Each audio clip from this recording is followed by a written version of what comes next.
함께 기도합니다. 성령 강림절로 앞째 주일 아침, 우리는 하나님의 영으로 그 생명 안에 거할 수 있음을 이 시간 마음을 다해 그 영광을 찬양하고자 나왔사오니, 우리를 이끌어 주시는 그 생명의 세계 안에서 우리가 마음을 다해 주님을 높이고 그 뜻을 행하며 살아갈 수 있도록 우리를 인도하여 주옵소서. 선하신 예수님의 이름으로 기도합니다. 아멘.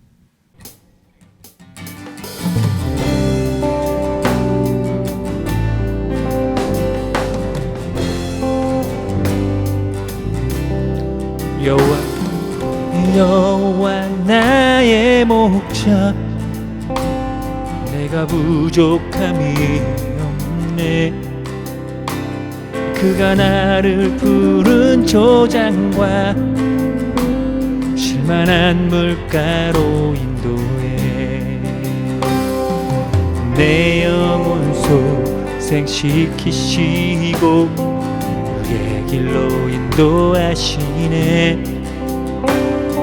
사망의 음침한 골짜기로 다닐지라도 두려워하지 않을 것은 주께서 나와 함께 하시니 주의 지팡이와 막대기가 나를 안위하시나이다. 여호와 나의 목자, 내가 부족함이 없네. 그가 나를 푸른 초장과 쉴만한 물가로 인도해 내 영혼 소생시키시고 그의 길로 인도하시네. 사망의 음침한 골짜기로 다닐지라도 두려워하지 않을 것은 주께서 나와 함께 하시니 주의 지팡이가 나를 안위하시나이다.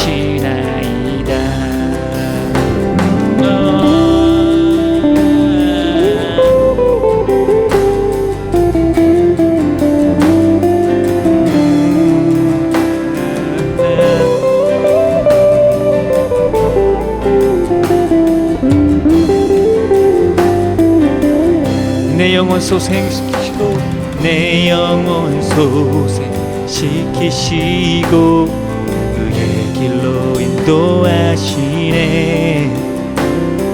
사망의 음침한 골짜기로 다닐지라도 두려워하지 않을 것은 주께서 나와 함께 하시니 주의 지팡이와 막대기가 나를 안위하시나이다. 나의 생의 선하심과 인자하심이 따르리니 내가 여호와의 집에 영원히 거하리로다.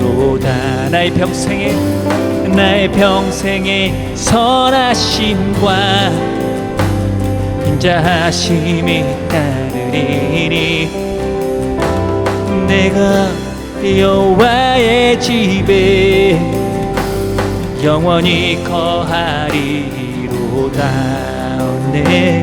내가 여호와의 집에 영원히 거하리로다.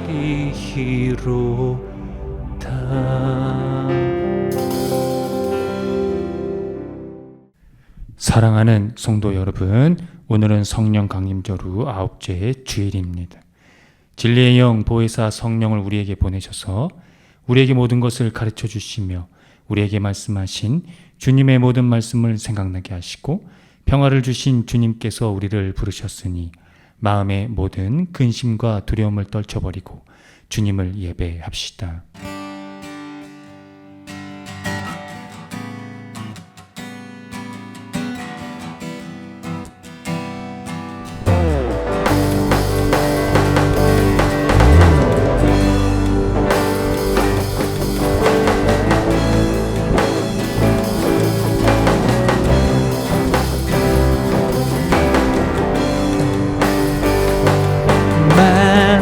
만복의 그 하나님,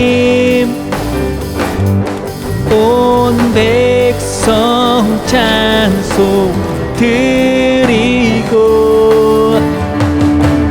저 천사여 찬송하세. 찬송 성부 성자 성령 아멘.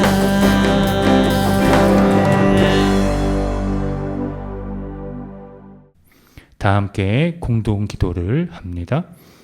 온 세상 만민에게 성령을 부으시는 주님, 오늘 우리에게도 성령을 부으시어 참된 주님의 백성이 되게 하소서. 무능하고 무기력한 저희들 주님의 도움 없이 살 수 없사오니 진심으로 주님을 사랑하고 공경하게 하소서. 내 삶이 고단하고 힘들 때일수록 나보다 더 어려운 이도 있음을 기억하게 하시고 특별히 고난 가운데 있는 이들을 기억하게 하소서. 우리에게서 거짓이 뿌리 내리지 않게 하시고 위선과 자만심이 자라지 않게 하소서. 어렵고 힘들 때일수록 베푸신 은혜를 기억하게 하소서.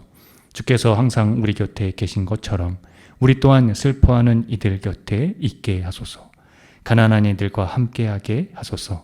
주님, 우리의 삶이 무기력에 빠지지 않게 하소서.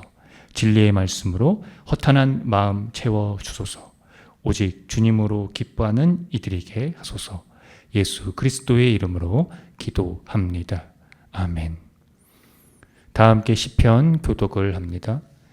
여호와는 나의 목자시니 내게 부족함이 없으리로다.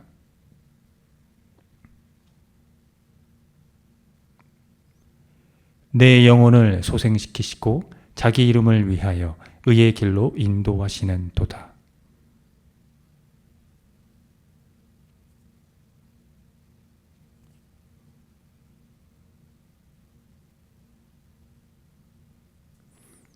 주께서 내 원수의 목전에서 내게 상을 차려주시고 기름을 내 머리 위에 부으셨으니 내 잔이 넘치나이다.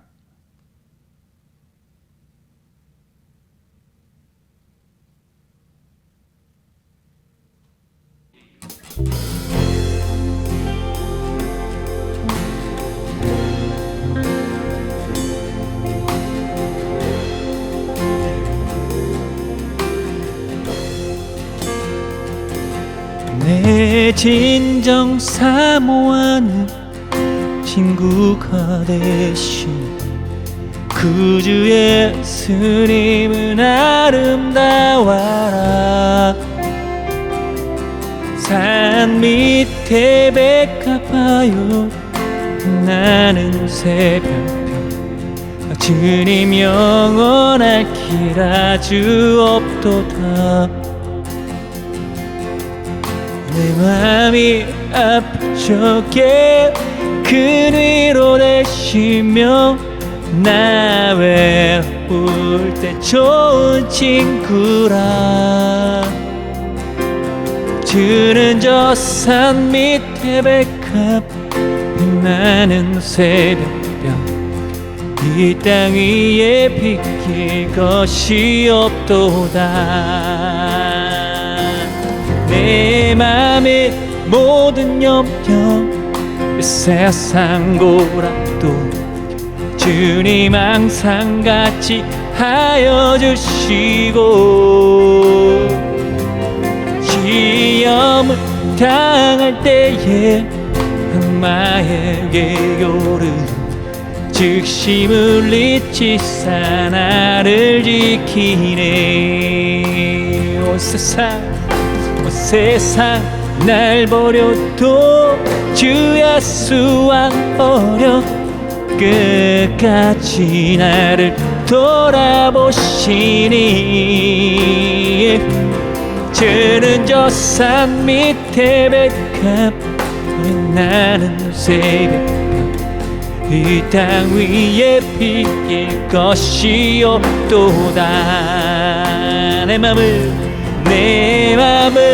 다여서 주님을 따르며 길이 나를 사랑하리니 물불이 두렵지 않고 창검도 겁없 주는 높은 산성 내 방패시라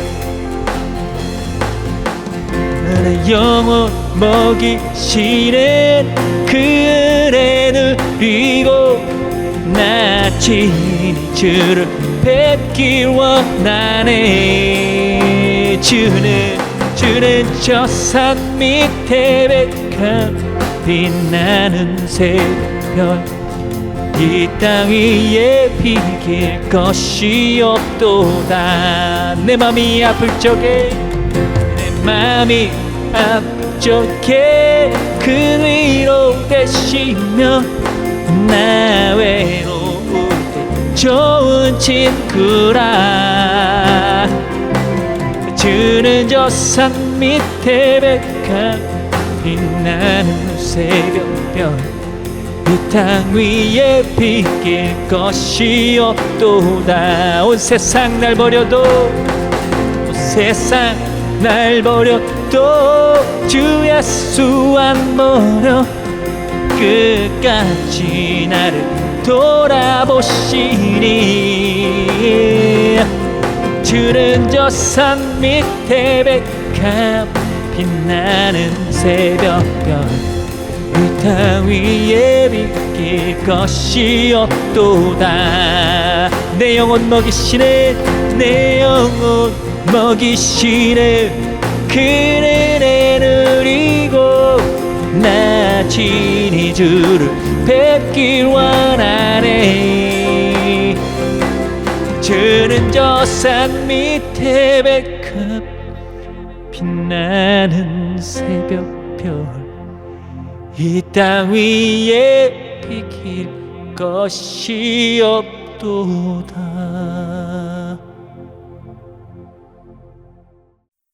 다 함께 참회의 기도를 드립니다. 주님, 한결같은 사랑으로 우리에게 자비를 베풀어 주십시오. 우슬초로 우리를 정결케 해 주십시오. 우리가 깨끗하게 될 것입니다.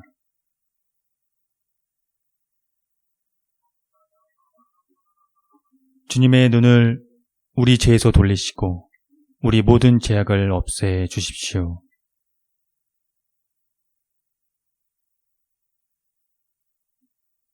예수 그리스도의 이름으로 기도드립니다. 아멘.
하나님의 말씀이 여기 있습니다. 우리 중 누가 정죄의 자리에 설 수 있겠습니까? 우리를 위해 죽으시고 다시 살아나신 주님도 이렇게 말씀하셨습니다. 나도 너를 정죄하지 아니하노니 가서 다시는 죄를 범하지 말라. 이제 우리의 죄는 용서되었고 평화가 있을 것입니다. 누구든지 그리스도 안에 있는 사람은 새로운 피조물입니다. 옛 생활은 지나가고 새로운 삶이 시작되었습니다. 아멘.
다 함께 평화의 인사를 나누겠습니다. 주님의 은총이 함께하기를 빕니다. 구약의 말씀입니다. 여호와의 말씀이니라. 내 목장의 양떼를 멸하며 흩어지게 하는 목자에게 하 있으리라. 그러므로 이스라엘의 하나님 여호와께서 내 백성을 기르는 목자에게 이와 같이 말씀하시니라. 너희가 내 양떼를 흩으며 그것을 몰아내고 돌보지 아니하였도다. 보라, 내가 너희의 악행 때문에 너희에게 보응하리라. 여호와의 말씀이니라. 내가 내 양떼의 남은 것을 그 몰려갔던 모든 지방에서 모아 다시 그 우리로 돌아오게 하리니 그들의 생육이 번성할 것이며 내가 그들을 기르는 목자들을 그들 위에 세우리니 그들이 다시는 두려워하거나 놀라거나 잃어버리지 아니하리라. 여호와의 말씀이니라. 여호와의 말씀이니라. 보라, 때가 이르리니 내가 다윗에게 한 의로운 가지를 일으킬 것이라. 그가 왕이 되어 지혜롭게 다스리며 세상에서 정의와 공의를 행할 것이며 그의 날에 유다는 구원을 받겠고 이스라엘은 평안히 살 것이며 그의 이름은 여호와 우리의 공이라 일컬음을 받으리라. 서신의 말씀입니다. 그러므로 생각하라. 너희는 그때 육체로는 이방인이요 손으로 육체에 행한 할례를 받은 무리라. 칭하는 자들로부터 할례를 받지 않은 무리라. 칭함을 받는 자들이라. 그때 너희는 그리스도 밖에 있었고 이스라엘 나라 밖의 사람이라. 약속의 언약들에 대하여는 애인이요 세상에서 소망이 없고 하나님도 없는 자이더니 이제는 전에 멀리 있던 너희가 그리스도 예수 안에서 그리스도의 피로 가까워졌느니라. 그는 우리의 합평이시니라. 둘로 하나를 만드사 원수된 것 곧 중간에 막힌 담을 자기 육체로 하시고 법조문으로 된 계명의 율법을 폐하셨으니 이는 이 둘로 자기 안에서 한 세 사람을 지어 합평하게 하시고 또 십자가로 이 둘을 한 몸으로 하나님과 화목하게 하려 하심이라. 원수된 것을 십자가로 소멸하시고 또 오셔서 먼 데 있는 너희에게 평안을 전하시고 가까운 데 있는 자들에게 평안을 전하셨으니 이는 그로 말미암아 우리 둘이 한 성령 안에서 아버지께 나아감을 얻게 하려 하심이니라. 그러므로 이제부터 너희는 애인도 아니요 나그네도 아니요 오직 성도들과 동일한 시민이요 하나님의 권속이라. 너희는 사도들과 선지자들의 터위에 세우심을 입은 자라. 그리스도 예수께서 친히 모퉁이들이 되셨느니라. 그의 안에서 건물마다 서로 연결하여 주 안에서 성전이 되고 너희도 성령 안에서 하나님이 거하실 처소가 되기 하여 그리스도 예수 안에서 함께 지어져 가느니라. 복음의 말씀입니다. 사도들이 예수께 모여 자기들이 행한 것과 가르친 것을 낱낱이 고하니 이르시되 너희는 따로 한적한 곳에 가서 잠깐 쉬어라 하시니 이는 오고 가는 사람이 많아 음식 먹을 겨를도 없습니다. 이에 배를 타고 따로 한적한 곳에 갈새 그들이 가는 것을 보고 많은 사람이 그들인 줄 안지라. 모든 고을로부터 도보로 그것에 달려와 그들보다 먼저 갔더라. 예수께서 나오사 큰 무리를 보시고 그 목자 없는 양 같음으로 인하여 불쌍히 여기사 이에 여러 가지로 가르치시더라. 건너가 게네사렛 땅에 이르러 대고 배에서 내리니 사람들이 곧 예수신 줄을 알고 그 온 지방으로부터 달려 돌아다니며 예수께서 어디 계시다는 말을 듣는 대로 병든 자를 침상채로 메고 나오니 아무데나 예수께서 들어가시는 지방이나 도시나 마을에서 병자를 시장에 두고 예수께 그의 옷 가에라도 손을 대게 하시기를 간구하니 손을 대는 자는 다 성함을 얻으니라. 다 함께 설교전 기도를 합니다.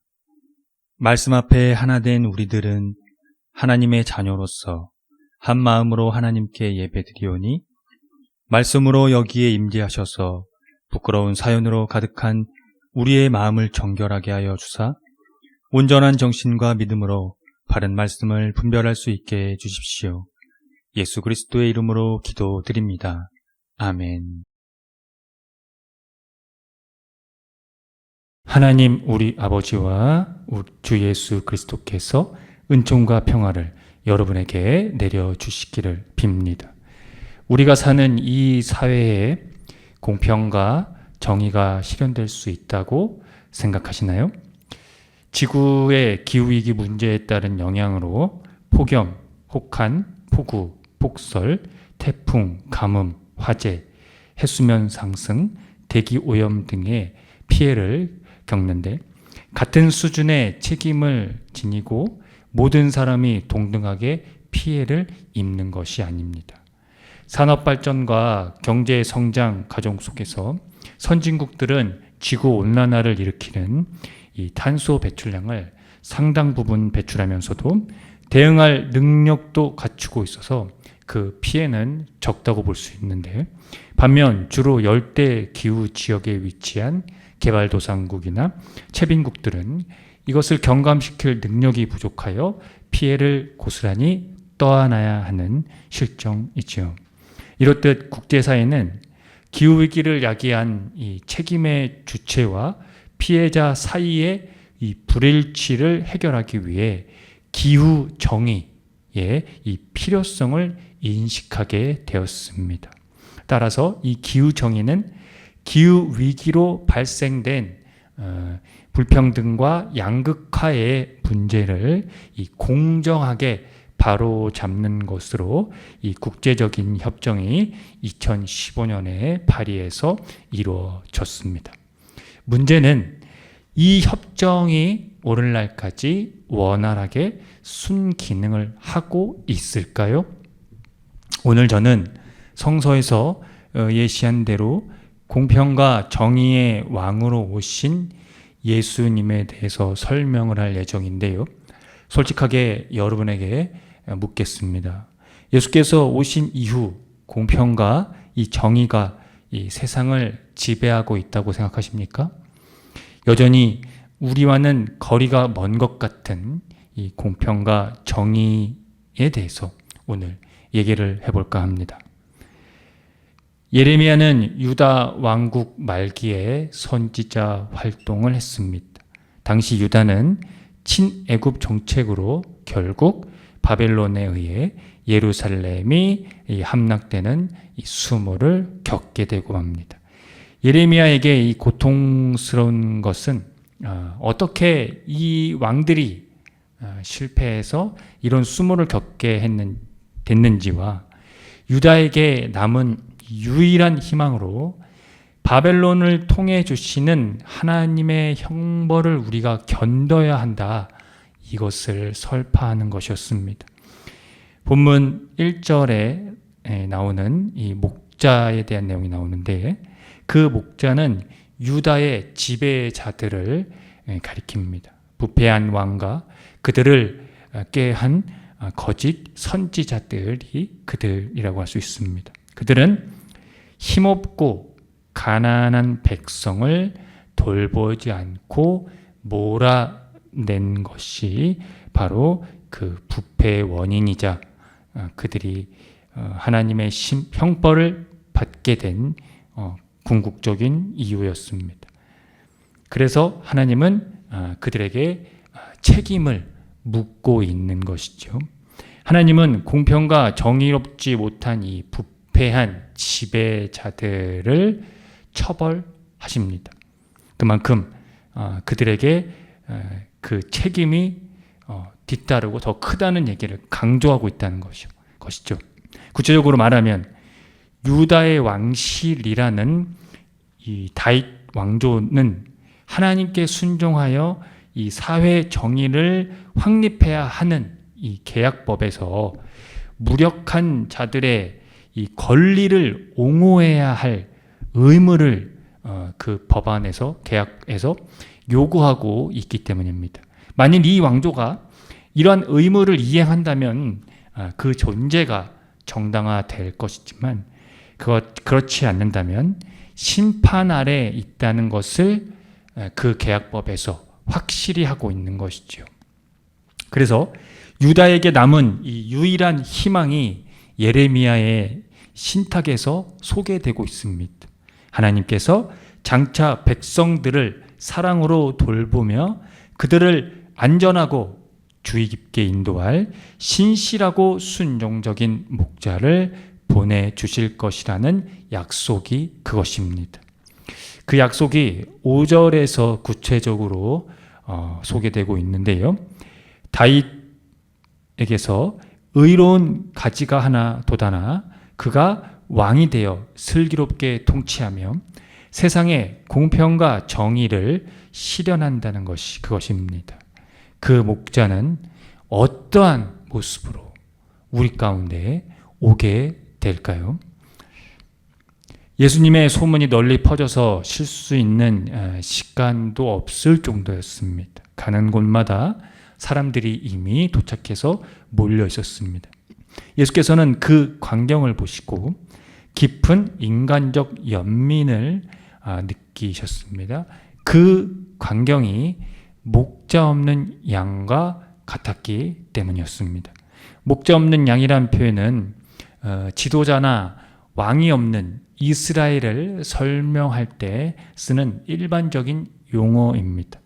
여기서는 그 용어가 그 목자가 있어도 없는 것으로 표현된 의미로 해석할 수가 있는데요. 소외되고 가난한 자들을 외면하는 왕과 지도자들에게서 사회가 병들어 있었다는 뜻입니다. 그래서 더욱 이스라엘은 이 세상의 공평과 정의를 실현하는 목자를 기대해야 했고 그를 간절히 바랬어야 했고 또한 그가 만일 그런 목자가 왔다면 그를 정확히 알아봐야 했습니다. 오랫동안 어둠의 지배를 받아온 이 세상을 드디어 뚫고 들어오는 하나님의 주권과 구원의 통치에 전적으로 순종함으로 자신을 온전히 맡긴 목자가 바로 예수님이라는 것을 말입니다. 이에 대한 보충 설명을 에베소서에서 우리 들을 수가 있습니다. 에베소서 기자가 볼 때 세상의 공평과 정의를 실현하는 목자는 다음과 같습니다. 평화로 오셔서 유대인과 이방인을 하나로 만드시고 여러 가지 조문으로 된 계명의 율법을 폐하시고 원수된 것을 십자가로 소멸시키시고 이 둘을 한 몸으로 만드셨습니다. 여기서 저자가 주목하고 있는 것은 평화인데요. 구체적으로 말하면 유대인과 이방인의 전적인 화해를 가리킵니다. 뜬금없이 왜 이 둘 사이에 화해가 오늘의 공평과 정의와 상관 관계가 있는지에 대해 의문이 드실 겁니다. 구약에서 평화는 종교적 의미를 갖습니다. 히브리어 샬롬이라인데요. 샬롬은 복지, 행운, 구원을 포괄할 뿐만 아니라 특별히 하나님의 선물로서 이 종말론적 대망의 구성 부분이었습니다. 이 대망이 평화의 왕, 또 평화가 될 자를 가리키고 있는 것이죠. 그래서 후대에 하나님과 이 메시아의 이름은 모두 평화로 일컬어졌습니다. 에베소서 기자는 여기서 그 평화를 예수님이라고 명시하고 있습니다. 예수께서 인류의 분열과 하나님으로부터의 분리를 초래하는 이 이중적인 적대 관계를 멸절시켰다고 본 것입니다. 이에 대한 근거로 예수님이 자기 몸으로 율법을 파괴한 것이 그것입니다. 그의 죽음으로 율법은 더 이상 사람들을 지배할 수 있는 권세를 갖지 못하게 되었고, 사람들을 서로 나누었던 이 경계선은 제거되었다고 그가 해석하고 있는 것이죠. 궁극적으로 그리스도 예수 안에서 그분의 피로 말미암아 하나님과 가까워지게 되었기 때문에 그렇습니다. 즉 세상의 공평과 이 정의 실현의 실체는 바로 하나님과의 이 화해에 있다는 것을 설명한 것이죠. 다른 말로 하나님이 원하시는 세상이 바로 공평과 정의라는 의미입니다. 더욱 놀라운 사실은 이 공평과 정의의 공동체나 개인이 건물로 세워지는데, 그리스도 안에서 건물 전체가 이 서로 연결되어 성전이 된다는 것입니다. 바울 서신에서 독특하게 이 표현된 이 성전의 영적인 표상인데요. 이것이 건물로서가 아니라 우리 몸이 성전이라는 것을 가리키는 겁니다. 결론적으로 이 성전은 성령 안에서 하나님이 거하실 처소로 지어진다고 했습니다. 그러니까 설명을 해드리면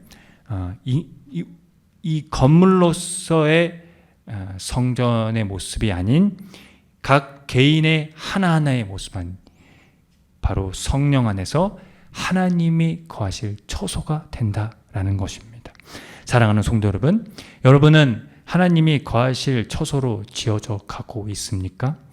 그 처소의 토대가 공평과 정의라는 이 사실을 여러분 잊지 마십시오. 그 토대가 허물어지면 우리에게 공평과 정의는 이 멀게만 느껴질 겁니다. 그러나 우리가 사는 세상이 이 공평과 정의로 세워지길 원한다면 앞서 제가 말씀드린 이 기후 정의를 국제사회가 인식한 것처럼 그 과정이 때론 우리에게 멀게만 느껴질 수 있을지라도, 또한 어떠한 그 절망이 우리를 가로막고 있을지라도 어떻든 절대로 포기하지 마십시오. 그리고 그 공평과 정의의 세상을 늘 희망하십시오. 그것을 포기하지 않는 사람이 성전이요 곧 하나님이 거하실 처소입니다.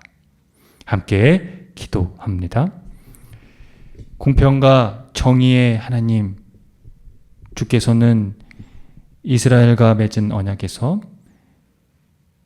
공평과 정의의 나라가 드러나기를 바라셨습니다. 그러나 그들은 주님의 뜻을 철저히 외면하고 권력이 지배하는 나라로 바꿔버렸습니다. 공평과 정의를 외면하는 나라는 우상을 숭배하는 나라로 전락해 버렸습니다. 결국 그들이 맞이한 것은 주님의 심판이었습니다. 주님, 우리는 그들의 역사에서 공평과 정의가 왜 자리해야 하는지, 또 어떻게 자리해야 하는지에 대해서 배웁니다. 그리고 그 뜻 안에서 예수님이 우리에게 오신 이유를 깨닫습니다.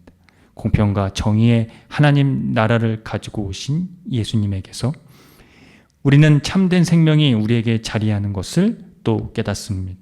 우리가 공평과 정의를 위해 싸울 때 그 나라가 이미 우리에게 왔다는 사실을 말입니다. 부디 우리가 이 싸움을 포기하지 않도록 도와주십시오. 그리고 우리에게 오십시오. 우리가 성전이고 우리가 당신이 거하실 처소입니다. 하나님이 거하실 처소의 실체가 되시는 예수 그리스도의 이름으로 기도합니다. 아멘. 다 함께 사도신경으로 신앙을 고백하겠습니다. 나는 전능하신 아버지 하나님, 천지의 창조주를 믿습니다. 나는 그의 유일하신 아들, 우리 주 예수 그리스도를 믿습니다. 그는 성령으로 잉태되어 동정녀 마리아에게서 나시고 본디오 빌라도에게 고난을 받아 십자가에 못 박혀 죽으시고 장사된 지 사흘 만에 죽은 자 가운데서 다시 살아나셨으며 하늘에 오르시어 전능하신 아버지 하나님 우편에 앉아 계시다가 거기로부터 살아있는 자와 죽은 자를 심판하러 오십니다. 나는 성령을 믿으며 거룩한 공교회와 성도의 교제와 죄를 용서받는 것과 몸의 부활과 영생을 믿습니다. 아멘.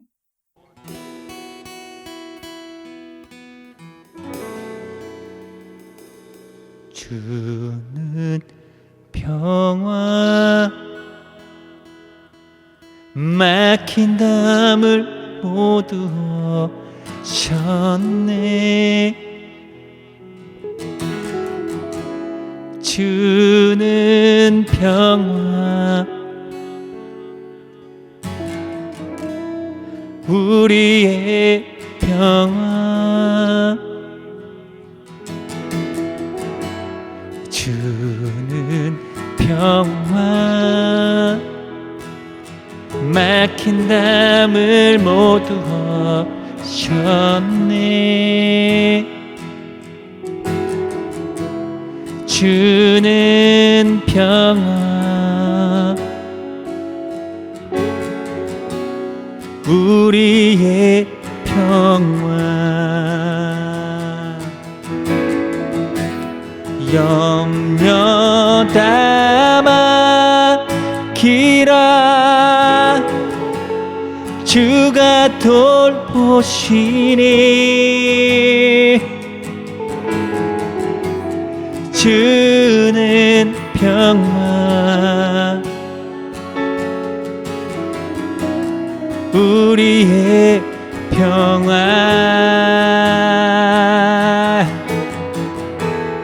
염려 담아 끼라 주가 돌보시니. 주는 평화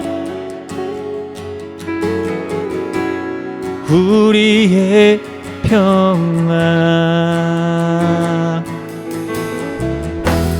주는 평화 막힌 담을 모두 셨네. 주는 평화 우리의 평화 주는 평화 막힌 담을 모두 셨네. 주는 평화 우리의 평화 염려 담아 끼라 주가 돌보시네. 주는 평화 우리의 평화 염려다 맡기라 주가 돌보시네. 주는 평화 우리의 평화 염려다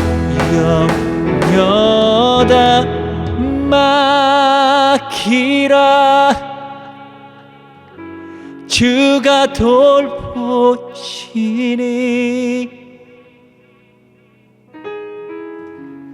주는 평화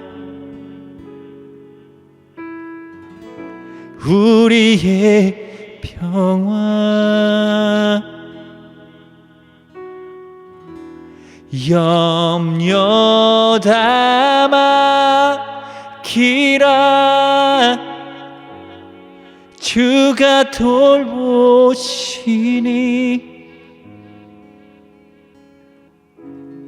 주는 평화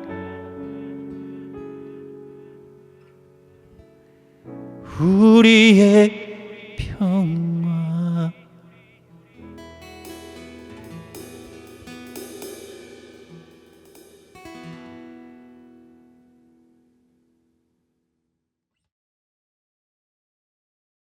함께 기도합니다. 사랑으로 오시는 주님, 이번 주 많은 양의 폭우가 쏟아졌습니다. 기후변화가 가지고 오는 끔찍한 재난을 경고라고 하듯 폭우의 위력이 대단했고 피해도 심각했습니다. 우리가 손을 쓸 수 없는 자연재해 앞에서 교회와 세상이 공평과 정의의 목소리를 낼 수 있도록 해주십시오. 취약계층의 사람들의 피해를 함께 안고 가는 교회와 세상이 되게 하십시오. 공평과 정의가 우리가 보기에 점점 희미해진 듯 하나 주님은 공평과 정의의 사람들을 일으키시고 보내주십니다. 그들이 성전이라는 사실, 또 하나님이 거하실 처소라는 사실을 잊지 않고 공평과 정의의 나라를 위해 일치할 수 있도록 늘 성령으로 함께 해 주십시오. 마지막에 세상의 공평과 정의를 실현하시러 오시는 예수 그리스도의 이름으로 기도합니다. 아멘. 다 함께 주의 기도를 합니다. 하늘에 계신 우리 아버지, 아버지의 이름을 거룩하게 하시며 아버지의 나라가 오게 하시며 아버지의 뜻이 하늘에서와 같이 땅에서도 이루어지게 하소서. 오늘 우리에게 일용할 양식을 주시고 우리가 우리에게 잘못한 사람을 용서하여 준 것 같이 우리 죄를 용서하여 주시고 우리를 시험에 빠지지 않게 하시고 악에서 구하소서. 나라와 권능과 영광이 영원히 아버지의 것입니다. 아멘. 교회 소식을 알려드립니다. 희망의 교회는 새로운 패러다임의 교회로 기존 제도적 교회의 틀을 벗어나 교회의 본질을 회복하고자 하는 교회입니다. 교회가 사회와 떠나간 그리스도인의 회복을 위해 선구자가 되기를 함께 힘써 주시기 바랍니다. 희망의 교회 표와 지향하는 것을 토대로 이 교회가 나아갈 방향성과 정체성을 늘 숙지하시기 바랍니다. 예배는 주일 아침 11시 30분이며 전 세대가 함께 드리는 예배입니다. 희망의 교회 유튜브 채널에서도 동시간대 업로드됩니다. 다음 주 말씀 봉독 맡은 이는 강양님 권사입니다. 금주 헌금은 64만 원입니다. 지출은 2만 360원입니다. 자세한 내역은 주보를 참고하십시오. 주일 예배 시 부르는 찬양 중에는 희망의 교회에서 자작된 곡들과 곡들이 있으니 유튜브와 홈페이지를 참고해 주시고요. 홈페이지 카테고리 신학과 삶에서 교회력에 따른 성서일과가 업로드됩니다. 또 홈페이지 카테고리 커뮤니티에서 주보와 다음 주 예배 안내도 업로드됩니다. 성령 강림절 절기를 보냅니다. 생명의 영의 충만으로 살아가시기를 기원합니다. 예배 후에는 비건 점심이 준비되어 있으니 12시 30분 정도에 오셔서 함께 참여하시면 되겠습니다. 함께 하시고자 하시는 분들은 목요일 정도에 미리 연락을 주시면 되겠습니다. 7월 셋째 주 기후위기 브리핑을 해드리겠습니다. 음식물 쓰레기에서 메탄 배출량이 54%나 된다고 합니다. 그 태비화 가정에서 생겨나는 건데요. 음식물 쓰레기를 퇴비로 만들 때 나오는 온실가스 중에 이 메탄이 그 폐기물 처리 시에서 이제 발생을 하는데, 그 메탄은 이산화탄소보다 훨씬 큽니다. 한 80%가량을 또 지구 온난화 지수에 높게 측정이 되고 있기 때문에 심각한 문제라고 할 수 있죠. 이것을 우리가 지양해야 되는 것 중에 매립인데, 이거 매립하는 과정에서 많은 메탄 가스가 발생하고 있습니다. 저희가 할 수 있는, 각 개인이 할 수 있는 것들은 말 그대로 음식물 쓰레기를 줄이는 것이겠죠. 우리가 하나하나 우리의 삶의 자리에서 실천하는 그런 또 지구를 위한 성도들이 되기를 바라 봅니다. 폭우 피해에 주님의 평강과 위로가 있기를 빕니다. 개인 위생을 깨끗이 건강관리를 하시고 되도록 기후위기에 따른 환경 지키기를 생활 속에서 실천해 주시기 바랍니다.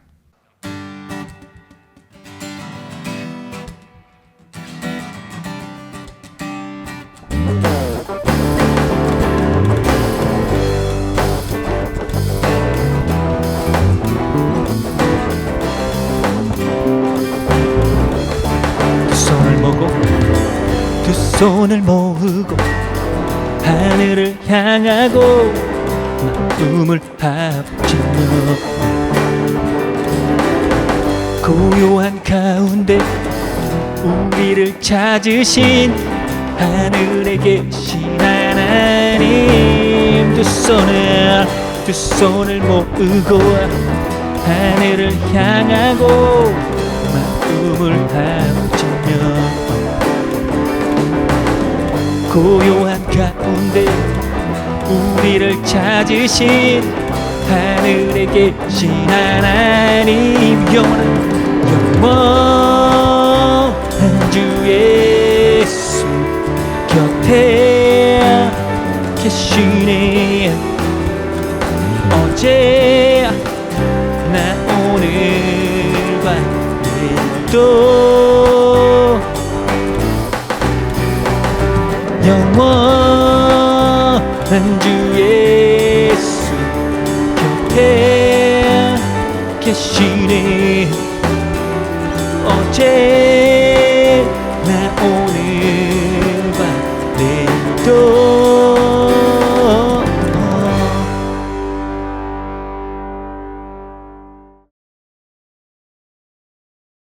지금 거룩하신 창조주 하나님의 은총하심과 독생자들 예수 그리스도의 십자가 부활의 선지적 사건으로 말미암아 이제는 우리가 하나님의 성전이요 우리 몸이 하나님이 거하실 처소가 된 놀라운 은총이 매일의 삶에서 생명으로 함께 하시며 그 인도하심으로 생명에 거할 수 있도록 우리를 이끌어 주시는 성령님의 감화 감동하심이 오늘 성령 강림절 후 9째 주일 예배를 드리고 돌아가는 성도들의 머리 위에와 이들의 삶의 자리와 이들이 거하는 곳과 이들이 만나는 모든 사람들, 그리고 우리 이들의 삶 가운데 함께하는 모든 반려동물의 머리 위에 지금으로부터 영원토록 주님의 은총이 함께 하시기를 간절히 축원합니다.